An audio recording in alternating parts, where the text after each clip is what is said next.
The metal of my Thompson was so cold it almost stuck to my woolen gloves. But the barrel was scalding hot.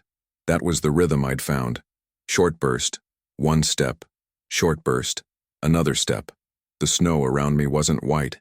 It was a gray, churning mess of mud, gunpowder, and, God forgive me, blood. The Germans were yelling in panic. They weren't yelling attack or fire. They were screaming, Ein Mann, one man. They were right. It was just me. I wasn't running from them. I was running at them. They had mortars, they had MG-42s, Hitler's buzzsaws. They had an entire battalion dug into the ruins of this godforsaken Belgian village. And me? I had a Chicago typewriter I'd scavenged from an overturned 101st Airborne Jeep, 80 pounds of gear, and an idea that was 99% suicide and 1%, well, 1% was what I was banking on. They saw me as a ghost in the blizzard, a lone black soldier sprinting head-on at their headquarters. They thought I was crazy. The truth? I was so scared that crazy felt like the only sane option. I wasn't there to fight all of them. I was there to rip the brain out of the operation. And my Thompson was the key. That was just the start of that frozen day in hell. If you want to hear the untold stories, the desperate tactics of men who had everything stacked against them, subscribe to the channel and hit that like button. You won't believe what happened when I finally kicked in that cellar door.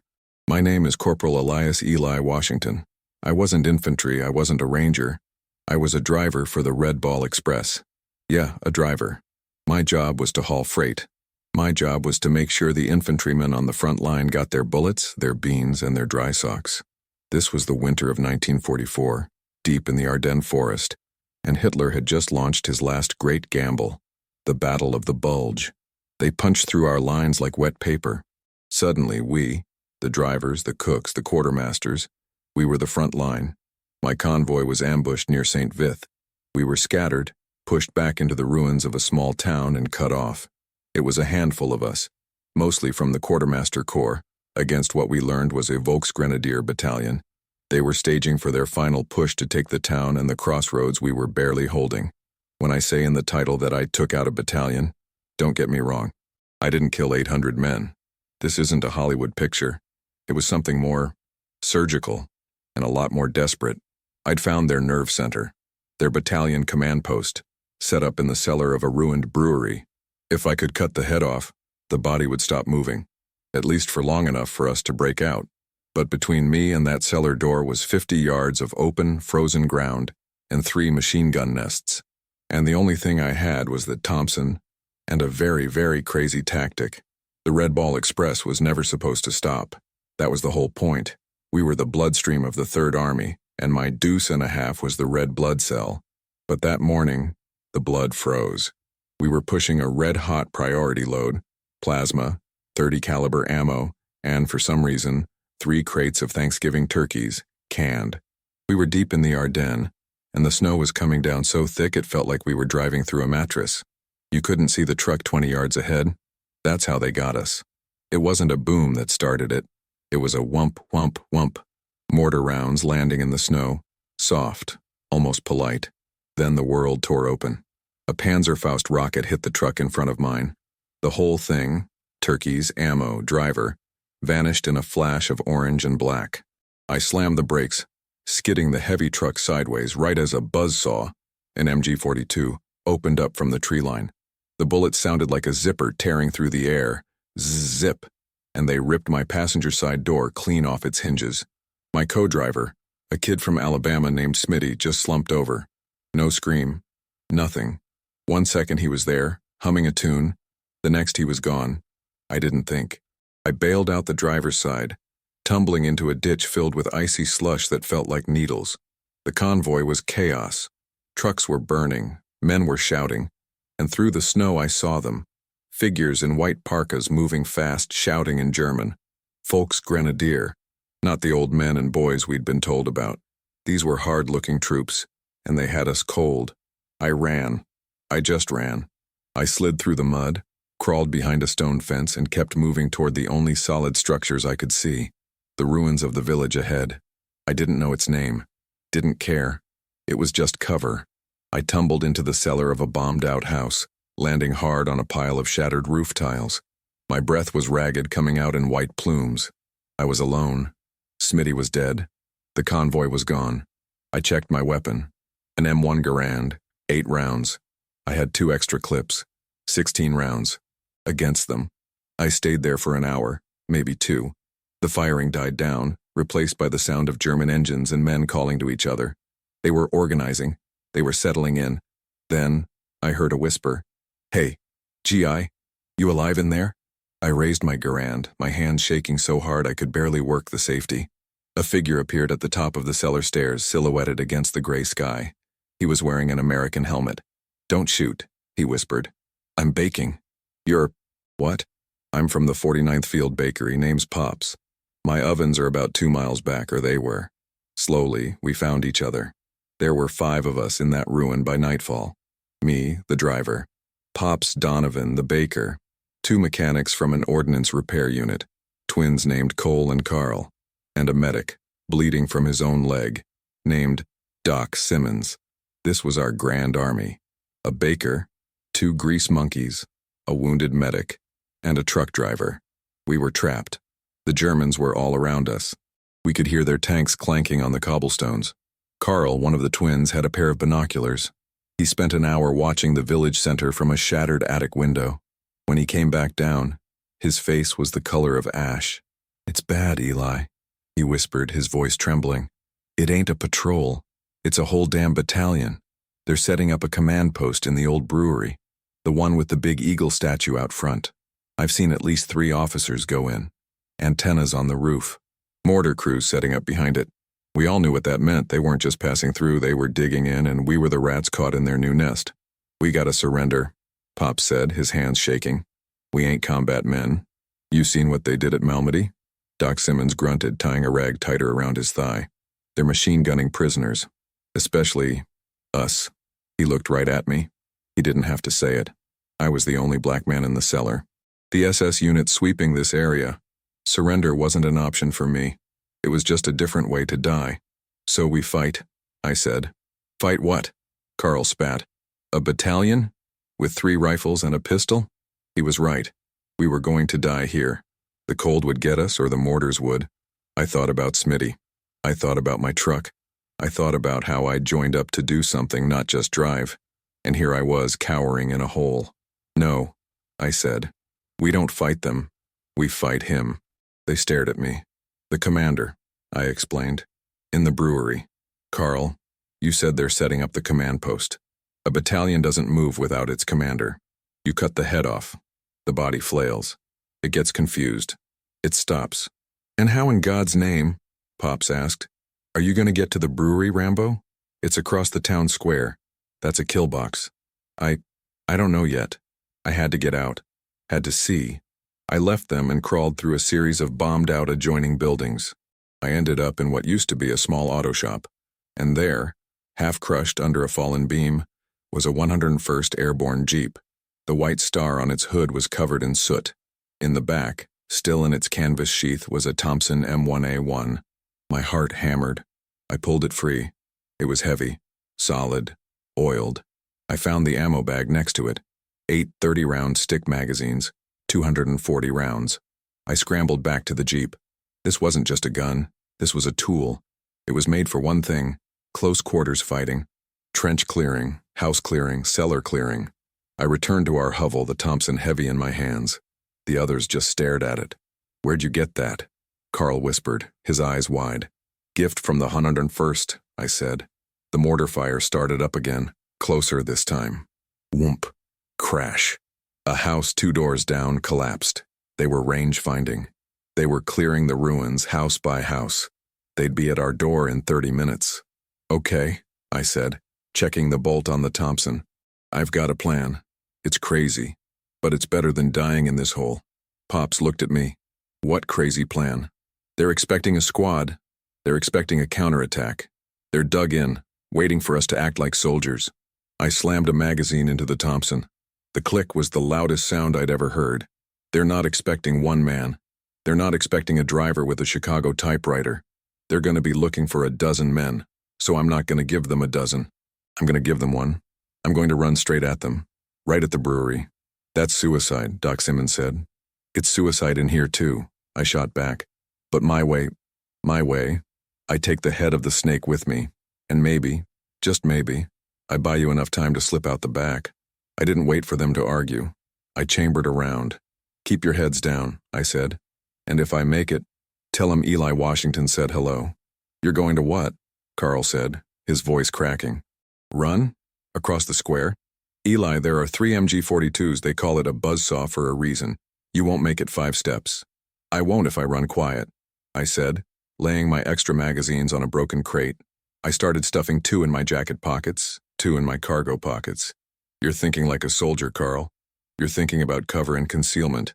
I'm thinking like a truck driver. I'm thinking about noise and momentum. I held up the Thompson. This gun, it's a .45 caliber. It doesn't sound like a Garand. It doesn't crack like a German rifle. It thumps. It's a bass drum, and it's loud. When this thing goes off in an urban area, the sound bounces off every wall. It's impossible to tell where it's coming from. Pops squinted at me. So you're gonna scare 'em? I'm gonna confuse them. Look, I pointed through a crack in the cellar wall toward the brewery. Their command post is in the cellar, but they've got guards. At least 1 MG-42 on the 2nd floor, 1 in the rubble pile to the left, and 1 in the church steeple to the right. They're all watching the square. They're waiting for a squad to attack from one direction.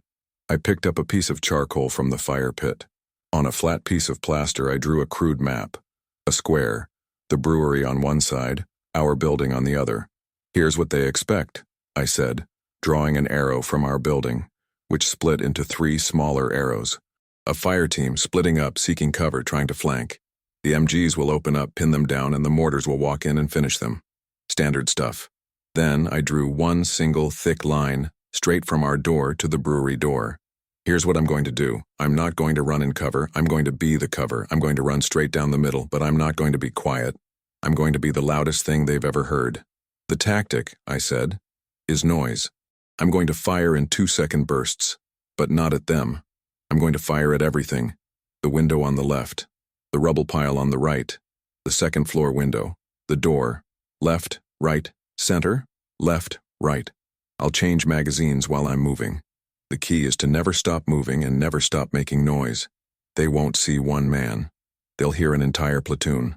They'll hear 45 slugs chewing up the stone around them, and their first instinct won't be to stand up and shoot. It'll be to duck. They'll be waiting for the rest of the assault. They'll be trying to figure out where the other guns are. It's a suppression tactic, Doc Simmons murmured, nodding. But with 1 man, it's crazy, but it's not stupid. It's still suicide if those MGs open up, Carl insisted. They will, I agreed, unless they're busy. Carl, you and Cole, you're mechanics. You got any flares? Gasoline? Anything that makes a bang? The twins looked at each other. The Jeep, Cole said. The one you got the Thompson from. It's half crushed, but the fuel tank is probably intact, and we got a few thermite grenades. We were supposed to use them to destroy our tools if we got overrun. Good, I said. Perfect. I don't need a huge explosion. I need a distraction. I need a fire. Something bright, something loud in the opposite direction. I'm going to run from this side of the square. I need you to make them look that way. We can do that, Carl said, a new spark in his eye. We can get back to that auto shop through the cellars. A thermite grenade in the gas tank of one of those wrecks. Yeah, that'll make a nice whoomph. It'll burn hot. It'll draw their eyes. Okay, I said, my pulse hammering. Here's the plan. We wait. We wait until they get comfortable, until the mortars stop for a bit. They'll be getting ready for their own attack. Cole, Carl, you go set your fire. When I see it go up, I wait 3 seconds. Just long enough for the German machine gunners to swing their barrels toward it. Then I go. I turn to Pops and Doc Simmons. When I go, you 2 get out. Go back the way we came. Don't run, just walk quiet. Get to the tree line and follow it south. The 101st is holding Bastogne, somewhere down that road. Get there. Tell them what's here. What about you, Eli? Pops asked, his voice soft. I'm going to the brewery. I'm going to go knock on the commander's door. Pops nodded. He reached into his pack. It was mostly useless. Flour, yeast. But at the bottom, he had 2 fragmentation grenades. I liberated these from a dead paratrooper, he said, handing them to me. Figured I'd need 'em to blow my ovens if the Krauts came. You need them more. I took them. They were heavy, cold, Pineapple grenades. I hooked them onto my web belt. We sat in the dark. The silence was worse than the shelling. Every creak of the ruined building made me jump. Carl and Cole slipped out, vanishing like smoke. We waited. 20 minutes later, the mortars stopped. The silence stretched. 1, 2, 3. Whoomp! A bright orange light lit up the gray sky from the far side of the square. It was followed by a deep sucking sound as the gasoline ignited. Shouts. In German. Then the unmistakable, terrifying sound of an MG-42 opening up. Sip. Then another. They were firing at the fire. They were firing at ghosts. That's it, I whispered. That's my cue. I stood at the cellar door looking out at the 50 yards of frozen open hell. It looked like a mile. Good luck, Eli, Doc Simmons said. You too, I said. I took a deep breath, tasting the cordite and snow on the air. 1, 2, 3. I exploded from the doorway, my legs pumped, my boots slipping on the icy cobblestones. I didn't crouch. I ran upright, just like I'd planned. Yeah! I screamed, the sound tearing from my throat. I brought the Thompson up and squeezed the trigger. The gun jumped in my hands, a living thing. Thump, thump, thump, thump. The 45 rounds slammed into the second-floor window of the brewery. Stone chips and glass exploded outward. Step, step, step. I swung the barrel right. Thump, thump, thump, thump. I hammered the rubble pile where the other MG was. I saw the tracer rounds from the MG stop firing at the fire and swing toward me. They were high. They were panicked. Step, step, step. I was in the middle of the square. I felt a bullet tug at my sleeve. Another snapped past my ear. I dropped the empty magazine. The bolt locked back. My hands were shaking, but I'd practiced this. I jammed a fresh magazine in, hit the bolt release, and kept moving. Step, step. I swung the barrel left. Thump, thump, thump, thump. I hosed down a doorway where 2 German riflemen were peeking out. They vanished. They were terrified. It was working. The noise was overwhelming. The thump of my gun, the crack of their rifles, the zip of the MGs, all of it echoing off the stone buildings. It sounded like a war zone. It sounded like a whole company was in that square, but it was just me, a crazy truck driver with a Chicago typewriter. 10 yards from the brewery door, 5 yards. I saw the door. It was thick oak, reinforced, and it was my only way in. I didn't slow down. Hitting that door at a full sprint was the only way. My left shoulder, padded with my pack and gear, struck the heavy oak just as I finished my last burst of fire.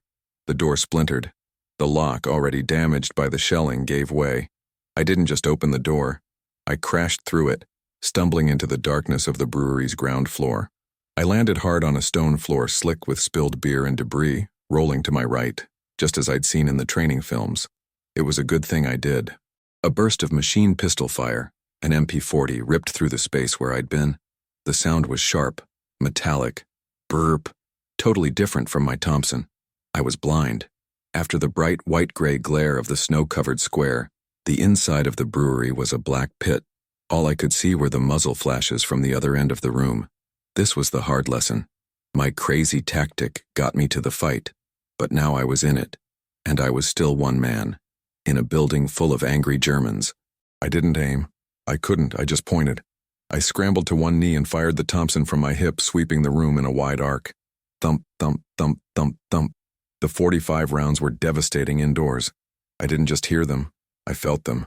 Each shot was a punch to the chest. The sound was deafening, a physical force that seemed to suck the air out of the room. I heard a scream, a heavy thud. The MP-40 stopped firing. Silence. My ears were ringing, my lungs burned. I spat, tasting copper and dust. Hans? Bist du verletzt? Someone shouted from my left. They were in a side room. I dropped my half-empty magazine, fumbling for a fresh one. My hands were numb, shaking. I couldn't feel the cold metal. I jammed it in, the click loud in the sudden quiet. I stayed low, crab-walking backward until my back hit a massive cold copper vat.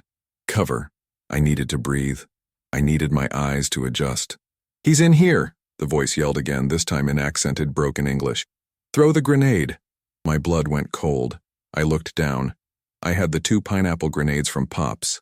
If they threw theirs first, I was done. I scrambled up, not giving them the chance. I didn't run at them. I ran away from them deeper into the brewery's main floor. I heard the clink of their grenade hitting the stone floor where I'd been. I dove behind a row of heavy oak barrels just as the explosion rocked the building. Splinters and stone chips rained down on me. They thought I was trapped. They thought I was one man, cowering. Good. I was in a large brewing hall. Dim light filtered through shattered high windows, illuminating huge copper kettles and a maze of pipes. And at the far end, a wide stone staircase leading down. The cellar. The command post. I heard boots on the stone, running toward my position. 2 of them. I unhooked one of Pops's grenades. I pulled the pin. My hands were shaking so bad I almost dropped it. I didn't count to 3. I didn't have time. I just threw it, a high arc over the barrels, in the direction of the footsteps. I ducked. Boom. The explosion was followed by a sickening wet sound. One scream cut short. "Werner!" A voice choked. One left. I vaulted over the barrels. Thompson up. He was a young kid, maybe 18, wearing a helmet 2 sizes too big. He was trying to get his rifle, which he'd dropped. He looked up at me, his eyes wide with pure terror. He didn't see a soldier. He saw a boogeyman, a huge black man covered in snow and soot, appearing from an explosion.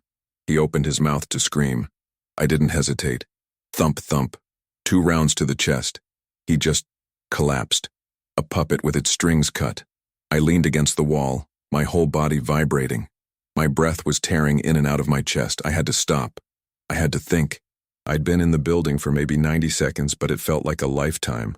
Thump, thump, thump. I froze. It wasn't my heart. It was a sound. A rhythmic, heavy sound. It was coming from below, from the cellar. A generator. My mind cleared. A generator meant lights. It meant radios. It meant a real command post. I wasn't just chasing ghosts. The brain was really down there. I reloaded. I was down to my last 4 magazines. I had to make them count. I crept toward the staircase. It was wide, built for rolling barrels. The light from below was dim, yellowish. I could hear voices. Not shouting, just talking. Calm. Controlled. They didn't know I was here. The explosions, the gunfire on the main floor, they must have thought their guards were handling a probe from the outside. They thought they were safe. They were in a concrete bunker, doing their jobs, while the grunts up here died. Anger, cold and sharp, cut through my fear. They were down there, warm, drinking coffee, while Smitty was frozen dead in a ditch. This was the turning point. This wasn't about my crazy tactic of noise and suppression anymore. That got me through the door. This next part, this was going to be different. This had to be quiet. Then it had to be fast. I took off my helmet. It was too bulky. I took a deep breath. I could smell cigarette smoke and cooking sausage. They were comfortable. I put my foot on the first stone step. It was covered in grime and my boot made no sound. I looked down. The stairs descended about 15 feet and turned sharply to the right. I couldn't see into the room. This was the kill box. If I walked around that corner, I'd be facing whatever they had waiting, and they'd have the low ground able to shoot up. No, I wasn't going to play their game. I looked at the wall. It was thick, but old. Brick and plaster. I looked at my last grenade. A hard lesson. Sometimes the door isn't the door. I backed up all the way to the other side of the brewing hall. I found a heavy, half-full sack of barley. I dragged it, grunting, to the top of the stairs. I gave it a hard shove. It tumbled down, thud, thud, thud, and landed with a heavy whump at the bottom. Was this das? A shout from around the corner, clack, clack. The sound of rifles being chambered. Gay Noxian. Go check. A figure appeared. A German soldier, helmet on, rifle forward. He crept around the corner and saw the sack. He neutered it with his rifle. He looked confused. He turned back to shout to his comrades. Thump, thump, thump. My burst caught him in the back. He dropped without a sound. Manfred, a voice called. This was it. No more crazy. No more tactics. Just pure, brutal speed. I unhooked my last grenade. I pulled the pin. I held it. 1, 2. I threw it hard, not down the stairs but at the wall at the turn. It bounced off the stone and disappeared around the corner. I didn't wait for the boom. I was already moving, leaping down the stairs 3 at a time, my Thompson held low. I landed at the bottom just as the grenade went off. The world dissolved into white noise and pressure. The grenade's blast in the enclosed stone staircase was a physical blow. It felt like I'd been slapped on both ears by a giant. I landed at the bottom of the steps in a crouch, stumbling, my vision swimming from the concussion. The cellar was thick with choking gray smoke and plaster dust. Someone was screaming, a high, thin sound that was half gargle.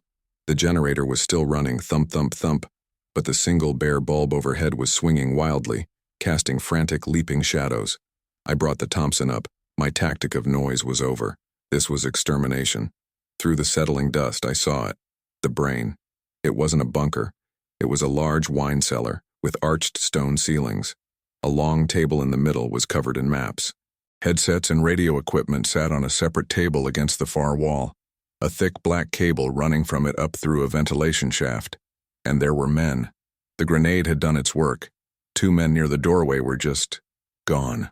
A third was on the floor, holding what was left of his arm. But on the far side of the map table, 3 men were scrambling, untouched by the blast. One was a radio operator, already grabbing his MP40. The other 2 wore the peaked officers' caps. They were reaching for their sidearms. They were the target. The Volksgrenadier battalion commander and his XO.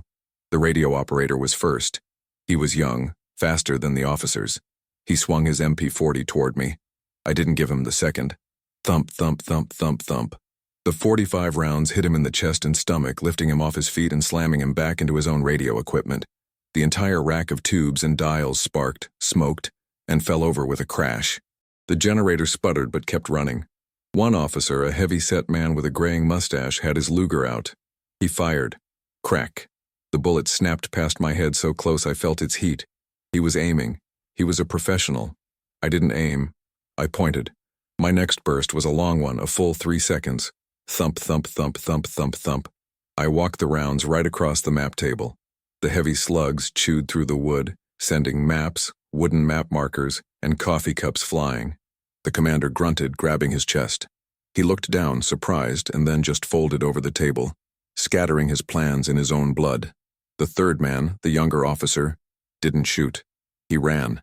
He scrambled for a small side door, a utility closet, or maybe another way out. I couldn't let him go. I couldn't let any of them go. This wasn't war. This was surgery. I had to remove every piece of the cancer. I tracked him and fired. Thump, thump. He fell against the door, slid down, and was still. Silence. The only sounds were the thump, thump, thump of the generator, the frantic hiss of the broken radio, and my own ragged breathing, which sounded like a bellows. I'd done it. I was in. The command staff was dead. I almost collapsed. The adrenaline was draining so fast it left me dizzy. My legs felt like water. I leaned against the stone archway, my Thompson feeling like it weighed 1,000 pounds. I dropped the magazine. It was empty. I fumbled for another. My pockets felt huge, my hands small and stupid. I pulled one out. My last one. 30 rounds. I slammed it home, the sound echoing in the cellar. And that's when I felt it. A hot, wet feeling on my left side. I looked down. My jacket was dark, soaked. The officer with the Luger. His shot hadn't missed.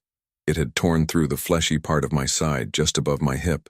It wasn't gushing, but it was bleeding. A lot. Damn, I whispered.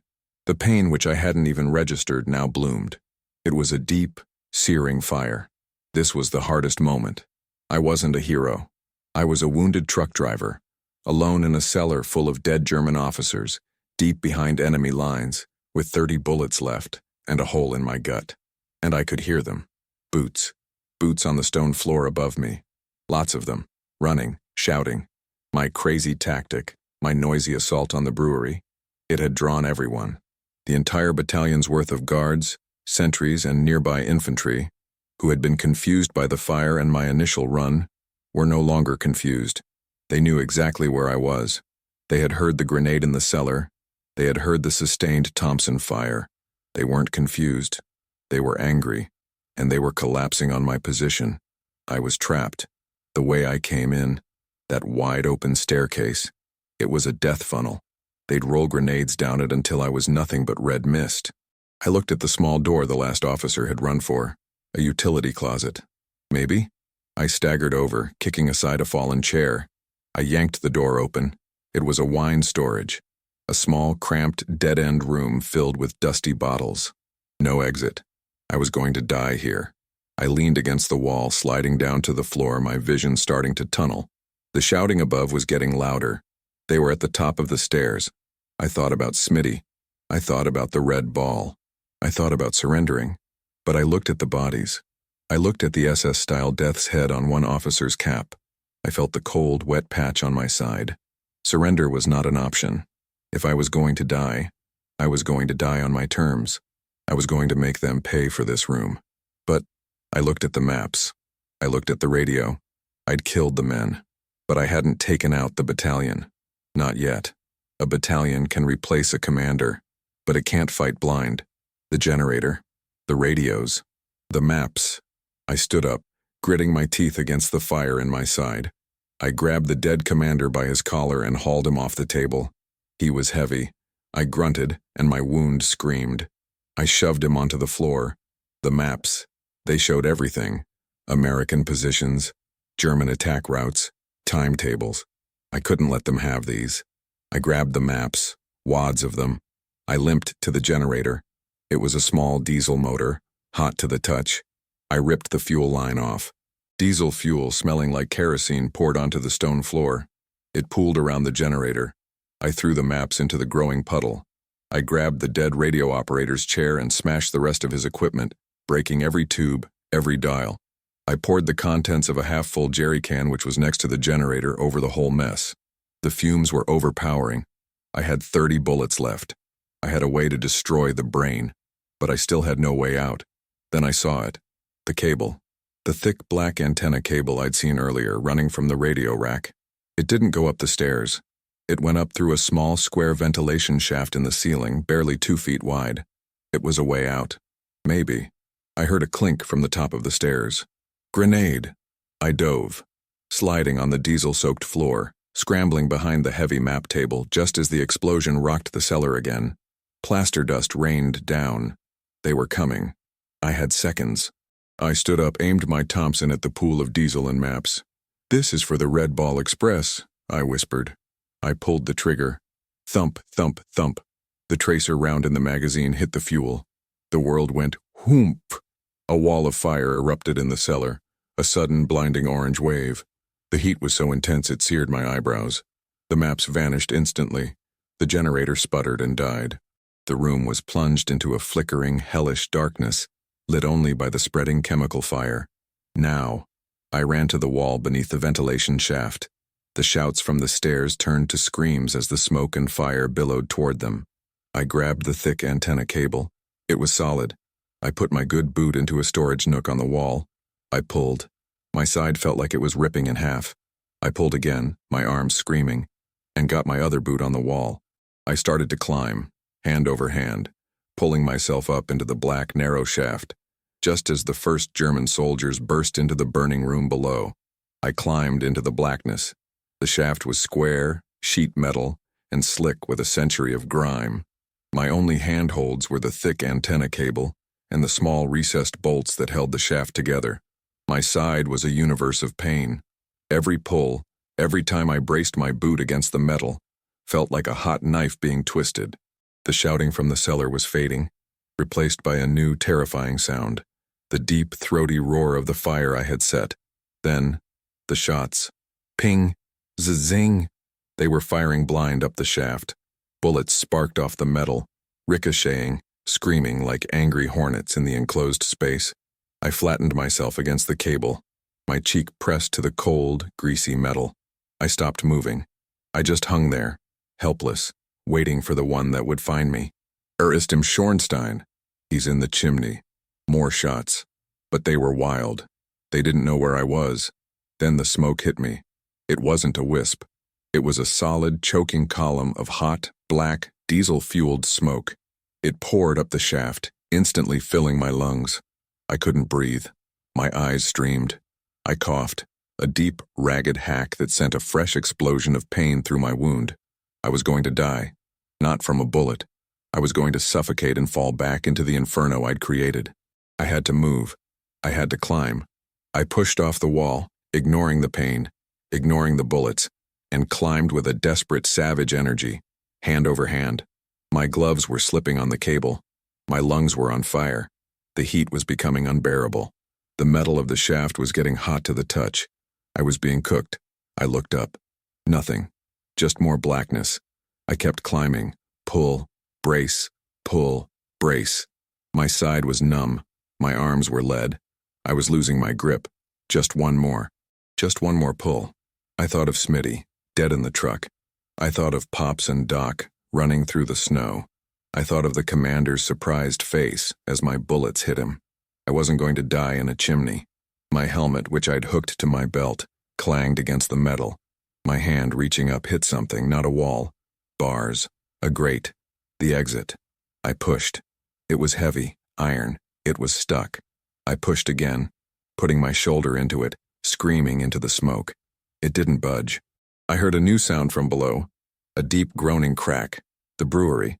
The fire was bringing the building down. I was out of time. I jammed the barrel of my Thompson through the bars and pulled the trigger. Thump, thump, thump. The last of my ammo. The 45 rounds at point-blank range shattered the rusted hinge of the grate. I hit it with my shoulder.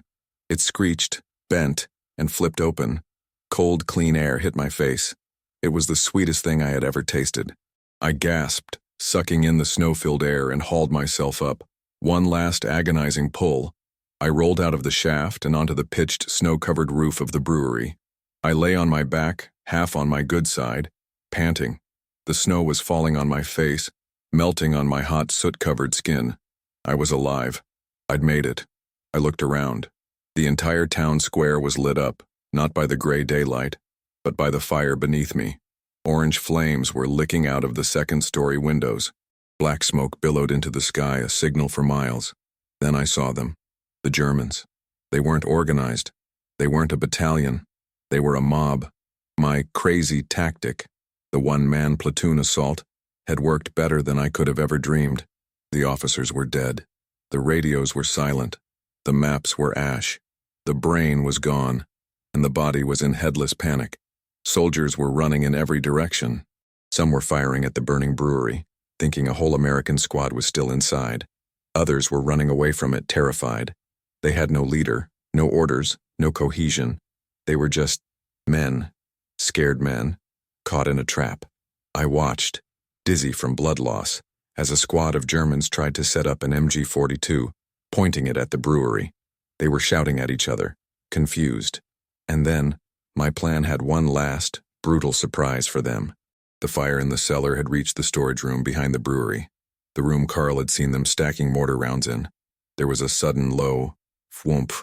The ground shook. Then, a chain reaction. Boom, boom, kaboom. The entire back half of the brewery disintegrated. A massive secondary explosion, their own ammunition dump cooked off, sending a shockwave across the square. The blast threw me flat on my back. The MG-42 crew I'd been watching simply vanished. That was it. That was the final straw. For the Volksgrenadier Battalion, this wasn't a firefight. It was Armageddon. Their command post was a volcano. Their own mortars were exploding, and the company that had attacked them had done it all and vanished. They broke. I watched as they streamed out of the village, grabbing what they could, running east, back the way they came. They weren't retreating. They were fleeing. They were a routed army, broken by one man, one gun, and one very crazy idea. I'd done it. I'd taken out a battalion, not by killing them all, but by ripping out their heart and letting them bleed out in terror. I tried to stand. The pain in my side was a white-hot spear.